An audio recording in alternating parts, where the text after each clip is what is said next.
Labarai da ɗumi-ɗuminsa daga Gabas ta Tsakiya, yayin da za ku ji halin da ake ciki, an dai tsagaita wuta ba a kai hare-hare, amma a gefe guda kuwa a wato hanyar nan ta Hormuz ana fafatawa ne tsakanin ƙasar Iran da kuma ƙasar nan ta Amurka da ma Isra'ilan kan batun jiragen ruwa da suke hucewa. Yayin da ƙasar Amurka take harar wato jiragen ƙasar Iran da ke hucewa, yayin da ita ma Iran take hana jirage hucewa, kuma duk jirgin da kaga ya huce sai da umarni.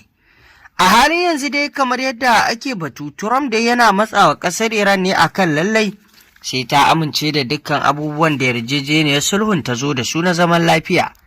Sai dai kuma Iran na kallon akwai abubuwa da dama na tauye haƙƙinta cikin wannan yarjejeniya da abubuwan da ake so ta cimma yadda da su, wanda Iran kuma san ba za ta yadda da su ba. Musamman ma kan batun wato yadda da cewa za ta wargaza shirinta na nukiliya ko kuma ta kai shi wato ta dakatar na tsawon shekaru 20. Wannan wani al'amari ne da za a iya kiransa da cewar tamkar yi wa ƙasar Iran wani babban gibi ne. A yanzu kamar yadda za mu sa muku alisuwaga, za ku ji irin fafatawar da ake yi a kan ruwan Hormuz, da kuma irin yadda wato suke ƙoƙarin kai wa jiragen ƙasar Iran hari. A yanzu suna ganin cewa hana ƙasar Iran zirga-zirga ta wannan hanya tamkar gashin kuma za su yi masu, saboda za su hana su samun komai dangane da tattalin arzikinsu kuwa za su durkusar da shi, abin da suke so su yi wa Iran kenan. Amma kuma shekara 40 ma mai tai balantana ɗan lokacin nan. Ga dai alisuwa ga kuji. Social media take fitowa duniya da shi daban, abinda kuma Iran take nuna duniya daban. Wato shi ne Iran din da baya fitowa duniya ne, kuma sannan ba damuwar ta ne fito duniya ba, ita dai tana ayyutar da aikin ta a daidai lokacin da ta so, kuma bata yadda a taka ta ko kuma a wulakantar da ita ba. A zahiri an daina faɗa, ba har mizal a zahiri, amma kuma a baɗi fa ana gwabza faɗa a cikin ruwa, kuma notar da jirage ake yi, kuma kama jirage ake yi, kuma ba abin da yake faruwa. Kasar America ta kasa fitowa duniya ta faɗa, kuma ta kasa maganganu, amma tana nan tana cewa na hana jirgi kaza, na hana jirgi kaza. Ko a ɗazu-ɗazun nan da jiya nan kasar a jamhuriyar musulunci ta kama jiragen kasar mamaya har guda 2, ɗazu kuma ta notar da guda 2, hana jirgin American din. Gwabzawa ake yi a daidai lokacin da kuma jiragen Iran din suke wucewa ana kokarin kai musu hare-hare, tana kare wasu, kuma ita kuma tana kai hari, tana samun nasara akan jiragen kasar America. Abin da yake faruwa a Hormuz kenan fa. A duk ihun da kuka ji Trump yana cewa mun daga tattaunawa, mun da shi kadai yake ihun shi, yanzu ba magana tattaunawa, kawai muna jira ku fito ne mu ma ku fito muku.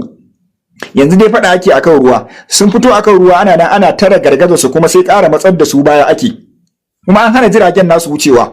Sannan idan kaga jirgi ya wuce fa sai ya biya diya, duk da wannan masifar da Trump yake yi sai ya biya diya sannan ya wuce. Sannan kuma har yanzu an haramta wa jiragen kasar America da jiragen kasar mamaya wucewa.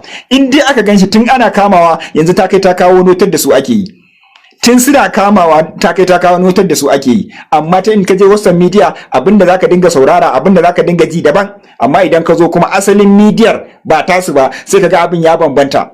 Muna fitowa muna haushi ne, kuma muna zuwa ta ƙasa muna cewa dan Allah ku sasanta ku yi haƙuri. Ita kuma abinda jamhuriyar musulunci ba ta so munafurci. Kawai ku fito a takaice, mun ba da haƙuri a tsaya a yi magana, ta tsagaita wuta a yi magana, amma ba zai taɓa yiwuwa kuna ba mu haƙuri ta ƙasa kuma kuna tsakalar mu dan dai kar duniya ta ga gazawar ku ko kuma ta ga faɗuwar ku ba. Ita kuma jamhuriyar musulunci ta tabbatar da cewa sai ta nuna duniya faɗuwar ku da kuma gazawar ku. To irin abin da yake faruwa kenan fa. Abin da yake faruwa kenan, kuma a shirye jamhuriyar musulunci take, idan sai kai mata hari ta sama ta kai ta sama.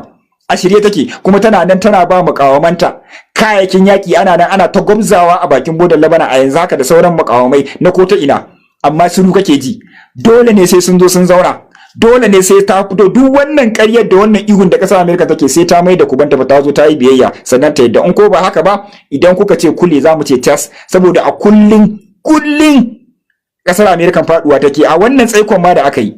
To ubangiji Allah ya sa mu dace. To masu saurare, kamar yadda kuka saurara, wannan kenan daga bakin alisuwa ga halin da ake ciki kan abubuwan da ke faruwa a Gabas Tsakiyan, musamman ma wato kan ruwan Hormuz da ake gwabza, ake fafata tsakanin ƙasar Iran da kuma wato ƙasar nan ta Amurka. A zahiri dai an ce an tsagaita wuta, amma a gefe a batun ruwan Hormuz kuwa ana gwabza ne, ana fafatawa, duk da dai ba batun wato kai hare-hare ga juna na mizail tsakanin wannan ƙasar da wannan ƙasar. amma kuma ta ɓangaren jiragen nan na ruwa ana gwabzawa, wanda kamar yadda kuka sani ƙasar Amurka har jirgin ƙasar Iran ta kama, kamar yadda kuka ji a yanzu ma ita ma wato ƙasar Iran ɗin ta cafke wasu jirage na ƙasar mamaya. Wannan al'amari dai abu ne da za a iya kiransa ƙasar Iran ta tsaya kai da fata wajen sai ta nemo kanta 'yanci. Kusan shekaru 40 da wani abu a yanzu ƙasar Iran ta zo ƙadamin fita daga cikin wato irin takunkumi da kuma da abubuwan da ƙasar Amurka ta sanya ta ciki. A yanzu Iran ta yi hoɓɓasa. To masu saurare ƙarshen rahoton kiran me za ku ce kan wannan batutuwa? Mun gode.